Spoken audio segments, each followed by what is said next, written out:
This one has to do with AUKUS in Guam. Now, if you are to think about a USS aircraft carrier, or USS in this case, Minnesota in Guam, especially when you consider the Virginia class capabilities will be brought to the Western Pacific. What does it mean? What are we looking at here, Carl? Well, Guam is U.S. forward base right now in the Western Pacific against China. I mean, like even back in the Donald Rumsfeld days, at that time he was talking about pulling back from Okinawa to shore up Guam because Okinawa is too exposed. It's too close to China, and because it falls squarely within the range of the Chinese missiles that can be launched from Chinese mainland. So the idea is to build up Guam as this giant military base, U.S. forward base for Western Pacific, because they don't expect to hold Okinawa. The recently the U.S. Indo-Pacific Command Admiral has said, he was quoted by General Petraeus, I think in Washington in Wall Street Journals or Washington Post. He was quoted saying, "Oh, we can turn the Taiwan Strait into a hellscape for the Chinese by using the thousands of unmanned vessels, unmanned drones, and et cetera, et cetera." So he was questioned about this in a recent interview, and they say, they questioned about him, the hellscape. He said, well, yes, the real problem is what do you do afterwards? You still have to maintain air and sea superiority in order to protect our base in Okinawa. And then he said, how do I do that? How the hell do I do that? Petraeus recently wrote an op-ed in the Wall Street Journal after a trip to Ukraine where he cited you wanting to think about how we need to be able to turn the Taiwan Strait and its airspace into a hellscape for China if it ever thinks about the idea of trying an invasion. Do we need to do better at using smaller unmanned systems and buying them fast to be able to address that acute threat? Or are we making headway with Deputy Secretary Kat Thick's Replicator initiative? Is that the kind of thing that you think she's going to help achieve by sometime in the coming months? Yes.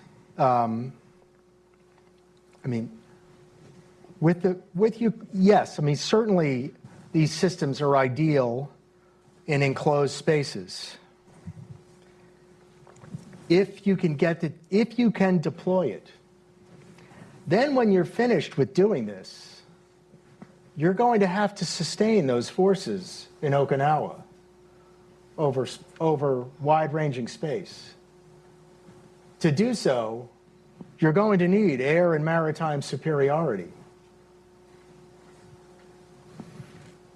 How am I going to do that? Gets back to the 8,000 mile by 8,000 mile problem that you mentioned. You're going to have to worry about that whole space. That's right. Everybody is stuck in this paradigm. I mean, he basically admitted, talking aloud, a reality that many military observer knows. Like, you are all going to be in the target zone of coming from within the range of the Chinese missiles that could be launched from the Chinese mainland. It's and of course, this talk of hellscape is ridiculous. I mean, how are you going to compete with China in terms of drone production? You're not going to compete with China in manufacturing capacity.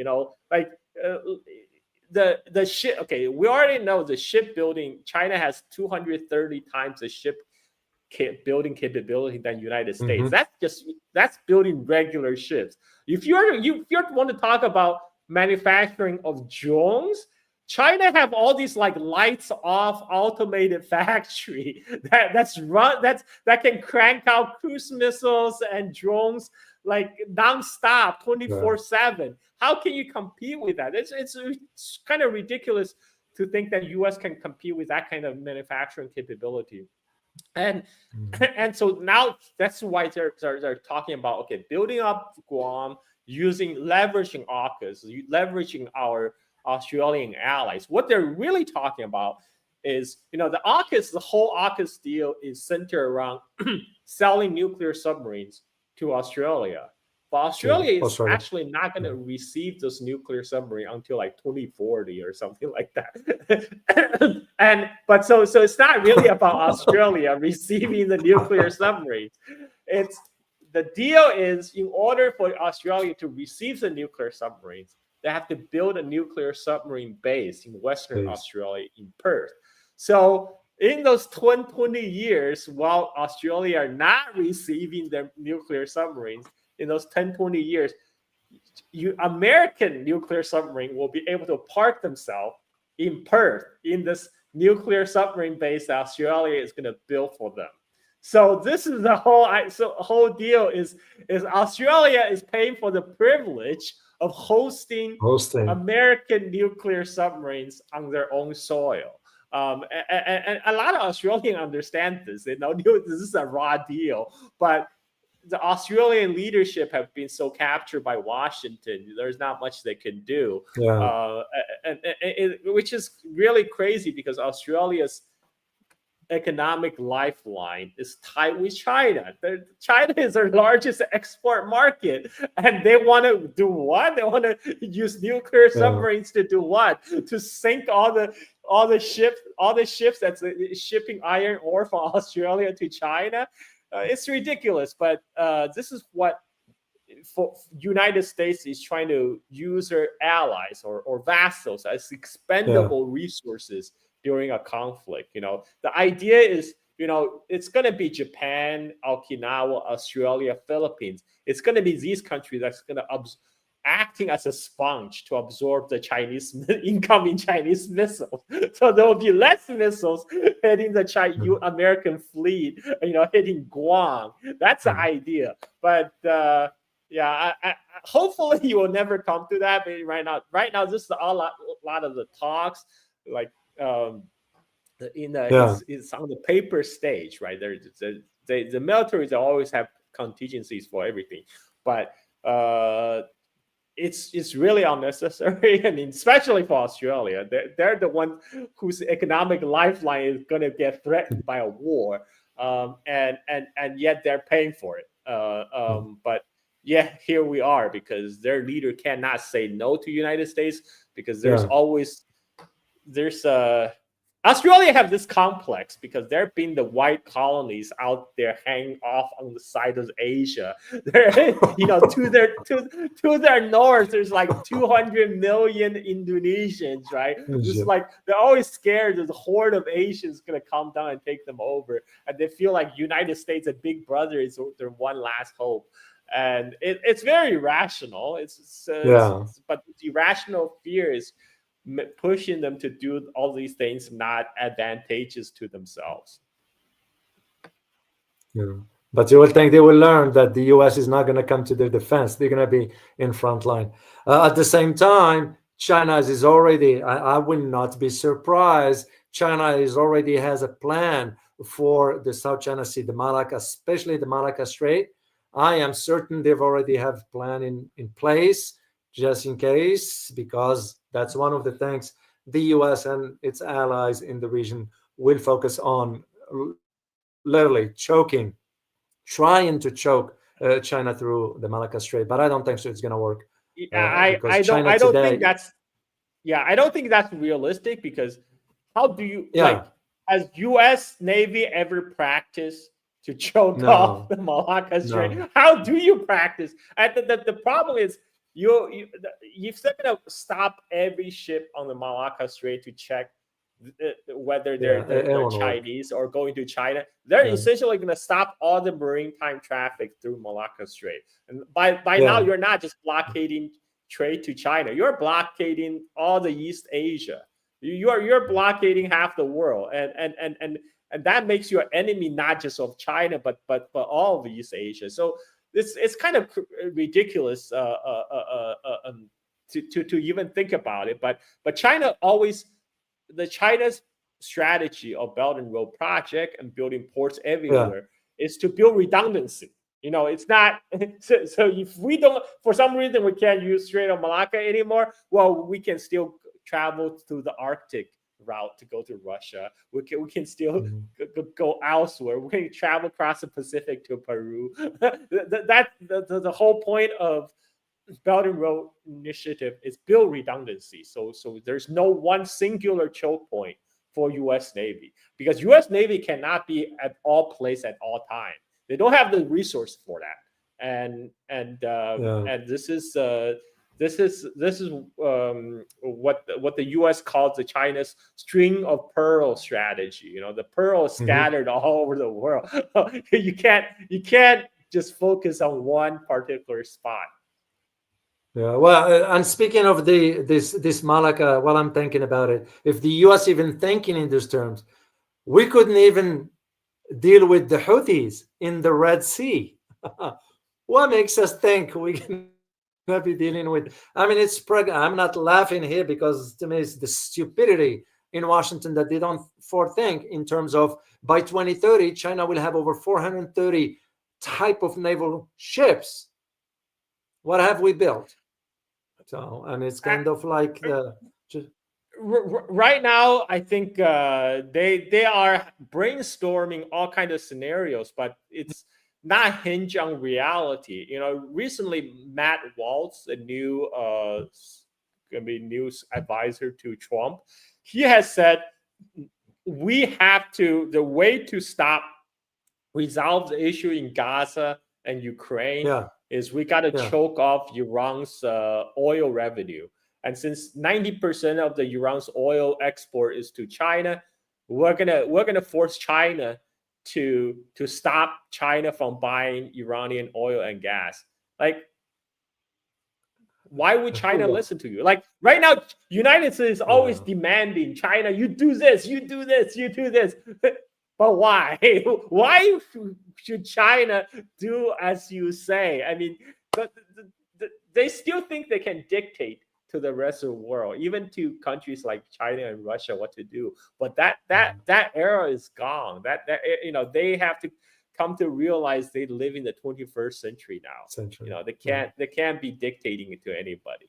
They cannot speak to China from the position of strength.